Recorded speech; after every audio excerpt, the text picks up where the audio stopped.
ಬಿಡದಿ ಡೆವಲಪ್ಮೆಂಟ್ದು ಇದೆ. ಇವತ್ತು ಬಿಡದಿನಲ್ಲಿ ಬಿದ್ದಿರ್ತಕ್ಕಂಥ ಗುಂಡಿಗಳ ವಿಚಾರದಲ್ಲೂ ಕೂಡ ನಾನು ಸಂಪೂರ್ಣವಾಗಿ ಮಾನ್ಯ ಶಾಸಕರು ಏನ್ ಮಾಡ್ತಾ ಇದ್ದಾರೆ, ಏನ್ ಕೆಲಸ ಮಾಡ್ತಾ ಇದ್ದಾರೆ, ಆ ಮಂಚಿನ ಮೇಲೆ ಬ್ರಿಡ್ಜ್ ಕಟ್ ಆಗಿದೆ. ಬ್ರಿಡ್ಜ್ ಕಟ್ ಆಗಿ ಎಷ್ಟು ದಿನ ಆದ್ರೂ ಕೂಡ ಇವತ್ತವರೆಗೂ ಅದ್ರ ಕಡೆ ಗಮನ ಹರಿಸಿಲ್ಲ. ಇವತ್ತವರೆಗೂ ಏನ್ ನಡೀತಾ ಇದೆ ತಾಲೂಕಲ್ಲಿ, ಇವ್ರು ಬರೇ ಲೂಟಿ ಮಾಡಕ್ಕೆ, ಈ ತರದ ಹಗರಣಗಳು ಮಾಡಲಿಕ್ಕೆ 670 ಕೋಟಿದು ಯಾವ್ದೋ ಹಗರಣ ಆಗಿದೆ. ಅಲ್ಲೂ ಆಸ್ತಿ ಹೊಡೆದಿರೋದು, ಎಸಿಗಳದು ಸರ್ಕಾರದ ಜಮೀನು, ಅದನ್ನು ಕೂಡ ನಾನು ಸಂಪೂರ್ಣ ಮಾಹಿತಿ ಕೊಡ್ತೀನಿ. ಬಿಡದಿ ಟೌನ್ಶಿಪ್ ನಾನು 2-3 ದಿವಸದಲ್ಲಿ ತಮ್ಮನ್ನು ಕರೆದು ಮಾಹಿತಿ ಕೊಡ್ತೀನಿ. ಇದಕ್ಕೆ ವಿರೋಧ ವ್ಯಕ್ತಪಡಿಸುವಂತ ಕೆಲಸ ನಾವು ಮಾಡ್ತಾ ಇದ್ದೇವೆ.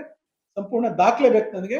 ಏನ್ ಕ್ಯಾಬಿನೆಟ್ ಅಪ್ರೂವಲ್ ಆಗಿದೆ, ಇವ್ರು ಏನ್ ಮಾಡ್ತಾರೆ ಅಂತ ಕ್ಯಾಬಿನೆಟ್ ಅಪ್ರೂವಲ್ ಡಾಕ್ಯುಮೆಂಟ್ಸ್ ಇರೋವರೆಗೂ ಅದು ಸಿಕ್ಕಿದ ಮೇಲೆ ಮಾತಾಡ್ತೀನಿ ಅಂತ ತಮ್ಮ ಗಮನಕ್ಕೆ ತರ್ತೀನಿ. ಬಿಡದಿನಲ್ಲಿ so-called real estate agent Congress ಪಕ್ಷದ ಯಾರಾದ್ರೂ ಗೌರವಾನ್ವಿತ ಅಧ್ಯಕ್ಷ ಇದ್ದಾನೆ ಅಂದ್ರೆ ಮಿಸ್ಟರ್ ಇವನು ಯಾರು ಶಂಕರ್ ನಾಯ್ಕ್.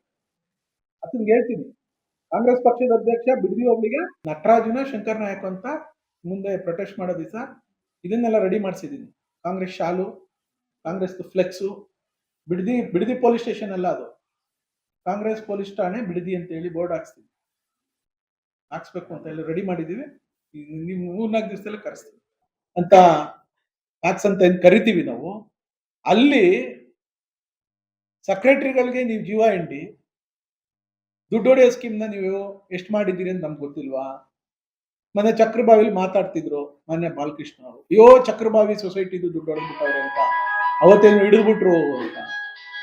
ನಾನು ಹೇಳಿದೆ ಅವ್ರಿಗೆ, ಇವತ್ತು ಹೇಳ್ತೀನಿ ಬಾಲಕೃಷ್ಣ ಅವರೇ, ಅವತ್ತು ನಾನು ಏನಾದ್ರೂ ಕಡಿವಾಣ ಹಾಕಕ್ಕೆ ನನ್ನ ಪತ್ರ ಬರೀಲಿಲ್ಲ ಅಂದ್ರೆ ಒಂದೊಂದು ಸೊಸೈಟಿನಲ್ಲಿ